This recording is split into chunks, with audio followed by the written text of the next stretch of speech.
Porque a diretoria e o Mancini, ambos têm a chance de quebrar o contrato a hora que achar que tem que ser. Por isso existe um contrato. Mas ela é importante porque ela pode nos alavancar no Campeonato Brasileiro, que é onde a gente está em déficit, porque em 8 jogos a gente tem 6 derrotas, o que não é normal não só para o América, para nenhuma outra equipe. Então nós temos que recuperar rapidamente, mas a passagem da Copa do Brasil, embora, entre aspas, signifique que a gente vai ter mais jogos, com realmente tornar o jogo já de sábado um jogo diferente, com esse ânimo do segundo tempo, que é o que nós necessitamos no momento. Lógico que sempre que você alcança a classificação, às vezes a gente passa borracha naquilo que aconteceu no jogo, e eu não estou passando a borracha. O América fez um péssimo primeiro tempo e isso vai ser corrigido, tem que ser corrigido, mas acho que acima de tudo a gente tem que olhar para frente e entender a reação, entender o porquê que houve uma superação para que a nossa equipe chegasse entre os 8, seguindo, passando de fase. Bem, Mancini, a gente conversava, eu não vou me recordar aqui qual jogo que foi, que é tanto jogo que a gente acaba se perdendo. Sobre a recuperação, você já falou do Alê, que você não vai desistir do Alê.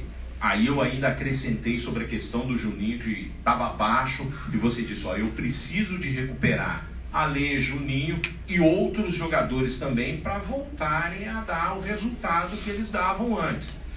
E o segundo tempo do Juninho foi totalmente diferente. Foi o Juninho que a gente está acostumado a ver, o cara que corre muito, vibrante, que acabou sendo premiado com gol.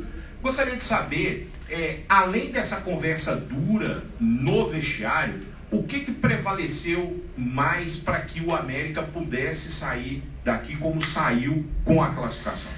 Só para tocar no assunto do Juninho, talvez se eu não tivesse tirado o Alê e tivesse tirado o Juninho, nós estaríamos falando do Juninho e o Alê teria se recuperado, porque eu tirei a possibilidade do Alê, do Felipe Azevedo e do Everaldo se recuperarem na segunda etapa. E eu dei a oportunidade àqueles que ficaram. Então isso às vezes é importante para o atleta.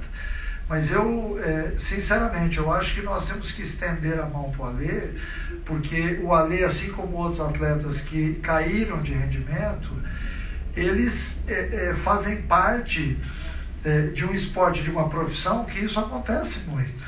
Os altos e baixos no futebol, tanto é que se nós estivéssemos analisando aqui o Internacional do primeiro tempo e do segundo tempo, nós também estaríamos falando coisas opostas.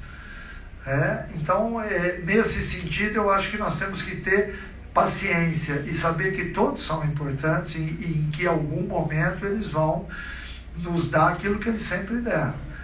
E a outra pergunta que você fez? Sobre o Juninho, sobre a diferença, do primeiro tempo para o segundo tempo. Como no primeiro tempo, você já até falou que se tivesse que tirasse todo mundo, até o Wagner Mancini também aí brincando. Também, lógico. Brincando. Botar o Regis ali em pé e o Mancini sentar um pouco. Exatamente. Eu gostaria de saber essa mudança de chave do Juninho para o segundo tempo e além dessa conversa dura, o que mais prevaleceu para poder sair daqui com essa classificação? Duas coisas que elas existem no futebol e que ninguém vê. Briga. A gente literalmente brigou no vestiário. Nós brigamos, eu com o grupo e o grupo dentro do grupo. Alguns atletas partiram para cima de outros, lógico que sem agressões físicas, mas agressões verbais. Foi talvez o vestiário mais quente que eu tive nos últimos anos e com certeza aqui no América. Eu já vou para mais de 2 anos de América. Eu nunca tinha tido um vestiário assim. No intervalo, realmente, a gente se colocou de uma outra forma e os atletas também. A cobrança entre eles foi muito forte. E no final do jogo, todo mundo se abraçou. Porque isso faz parte do futebol. Isso faz parte de quem quer ganhar jogos.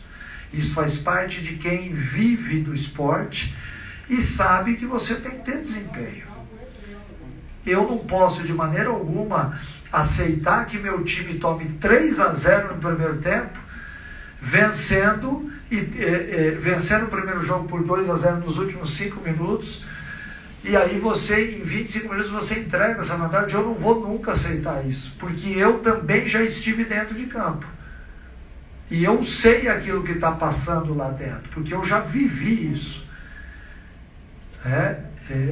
Diferentemente quando você não conhece aquilo que está sendo diagnosticado, a gente sabe. E eu sabia, e o nosso intervalo foi muito quente. E ainda bem que foi assim. E tomara que seja assim todas as vezes, virar uma partida ou virar uma situação que foi no caso a passagem e a chegada às quartas de final.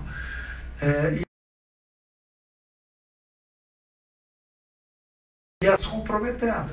A partir do momento em que eu olho na sua cara e falo as verdades que eu vi, eu estou me comprometendo também a fazê-las certas. E vice-versa. Então eu acho que a chave foi essa. Nós não falamos de tática. Nós não falamos de erros nem de acertos. A gente brigou no vestiário. E eu reconheço que deu certo. Lógico que, na maior parte das vezes, a gente fala, mostra no quadro aquilo que nós vimos no primeiro tempo, vem as informações do nosso auxiliar que está lá em cima, os vídeos e tal, mas existem momentos na vida, se dentro da nossa família a gente briga, por que dentro do nosso ambiente de trabalho a gente vai deixar isso de fora? E quase todos aqueles que estão dentro do coléricos. E colérico briga mesmo.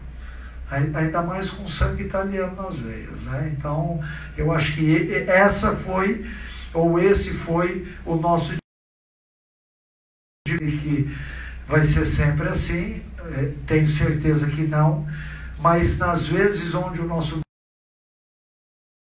grupo é isso. Professor, qual é a explicação, professor? A pessoa deve ter falado, cheguei um pouquinho atrasado aqui na coletiva, são duas Copa do Brasil.